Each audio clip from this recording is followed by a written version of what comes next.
Welcome back to the Rock Hall Debate, where we debate the 2025 Rock and Roll Hall of Fame nominees. In today's episode, Chubby Checker. Chubby Give me Checker. the disclaimer. Give me that disclaimer. You know the disclaimer by now. These are not necessarily our personal choices or picks or what we think. We're just kind of throwing out facts and what we've learned about Making the them and case. Just making pleading the the case. Just pleading the positives and the cons, the pros and cons, and letting you guys decide. Let us know in the comments what you think and whether these bands are worthy of getting in or not. And as always, the person with the green box is pro, and that is Kevin for Chubby Checker. So, Kev, start us off. All right. Today we're making the case for one of the biggest Rock Hall snubs still hanging out in limbo, Chubby. If you think he's just the twist guy, because I know this is going to be your thing, he's just the twist guy, buckle in, because I think it's a little bit deeper than that, right? He deserves to be in the Rock and Roll Hall of Fame, and not just as like a foundation kind. I know they have other awards. He belongs straight in there. That he is. All right, let's start with the obvious. I'm passionate about this because I tell you what, Chubby Checker inspired a lot of other bands, and he changed the culture. He was the guy who was the person that white girls could listen to. They could do the twist. They could listen to that. And that is a floodgate that opened up into, a lot of hatred from one side because their daughters were all of a sudden listening to Muddy Waters or whatever avenue they went down into, and the twist just wasn't a one-hit phenomenon. It's the only song to hit number one twice on the Billboard Hot 100 in completely different years, 60 and 62. But it also created a dance craze that, can I do the visuals now? Oh boy.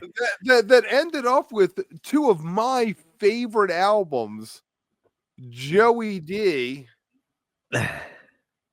and the Starlighters doing the twist, and the follow-up to it, Joey D, Twist and Joey D at the Peppermint Lounge, back Miami Beach. I mean, these are fantastic albums. So, I'll go that. But beyond the dance craze, dance crazes at one time were very important, right?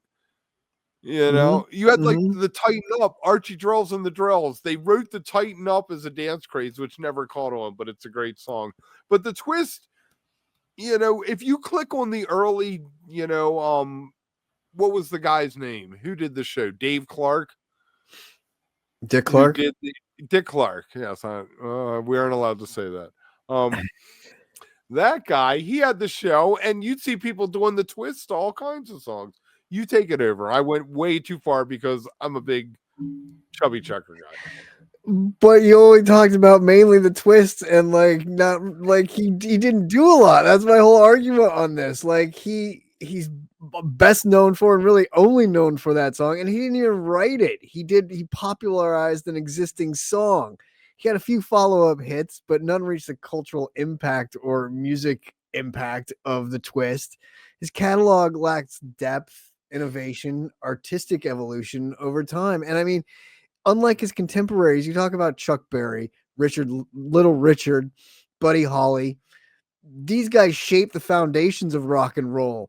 Chubby Checker's career didn't really spark any movements or inspire generations of musicians or influence the direction of rock and roll to the living rooms of America. He brought rock and roll to the living rooms. It was huge in the moment, but short-lived in the broader scope of rock history. And we talk about that with other bands like the White Stripes and stuff. We mentioned how he wasn't dangerous.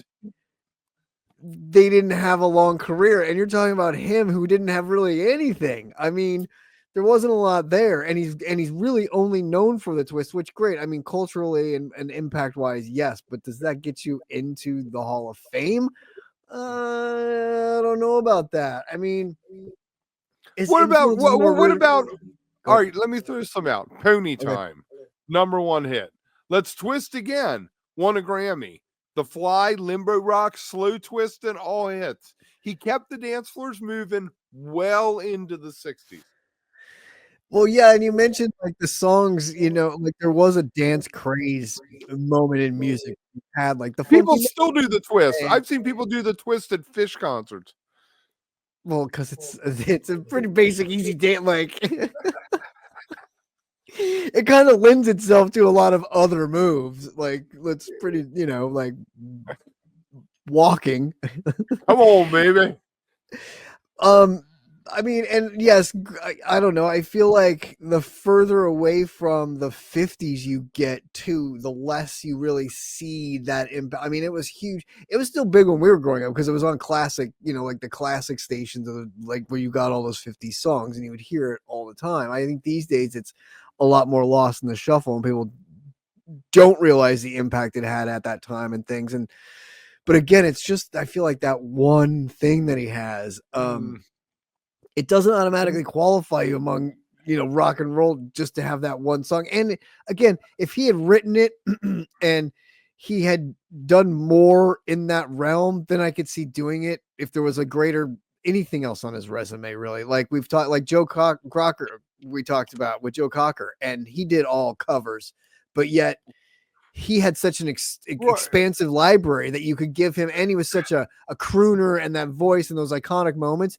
You can give him more depth of being sort of that, not really So one hit so wonder Chubby but Chubby ultimately gets knocked for the novelty label, right? yeah. His songs were fun, tied to dance crazes, and people are like, "Oh, that's lighthearted," but this isn't Rock and Roll Hall of Fame, most serious songwriter Hall of Fame. No, If not if at you all. And I if you think look at I, an I think era, my bigger knock though is when you compare him to the Little Richards and the Chuck Berrys, and you see like their and impact they're and what. all in, they're all hanging out on the other side. Right, exactly, and they deserve to be because they crossed that threshold to get them in. I don't think Chubby quite gets to the line that they have that those guys His blow influence, past. his influence over the culture is a permanent mark, and that means you belong. Okay, I mean, if you're going to just say That's my yes. That's why that's I your think my line. That's where bedrock you're saying stance. that's Yeah, what gets him in. I mean, I think to your point, obviously he belongs in the conversation of pop history. Maybe or not. originators. You get relegated though. You're an originator. It's like, yeah, pat on the back. Good job, buddy. But he is in that conversation of pop history. Like he has a very fundamental part in pop history for sure. I just don't think he lives up to the innovation, influence, and lasting contribution to the evolution of rock and roll. And I don't think he quite qualifies for the top tier of rock and roll Hall of Fame legends. And that's Right, my take right. on it. There What do you you guys go. think? Let us know your take. Yeah. Do you think that Chubby Checker belongs in the Hall of Fame? Leave it in the comments and let us know what you think. And tomorrow we got Joy Division, New Order, and it's a double thing. And I tell you what, T, what I'm going to What's that? throw out for that is that if it was White Stripes slash Jack White, I probably would have flipped my square. For sure.